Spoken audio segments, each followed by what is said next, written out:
15 divided by 5 over 6 times 12. 6 into here 1, 6 into 12, 2. Then we are left with 15 divided by 5 times 2.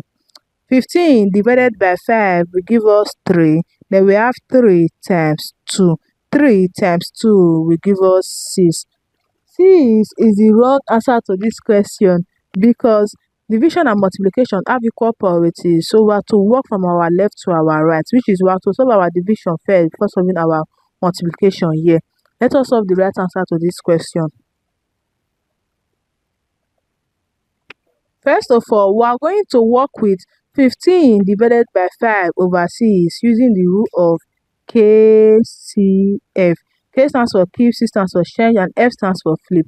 We are going to keep 15, change division to multiplication, then flip 5 over 6 to 6 over 5, then multiply by 12 here. Now we are going to simplify. 5 into here 1, 5 into 15 will give us 3. Then we have 3 times 6 times 12. 3 times 6 will give us 18. Then we have 18 times 12. 18 times 12 will give us 216. 216 is the right answer to this question. I hope you find this video helpful. Please don't forget to like, subscribe, and comment. Thanks for watching.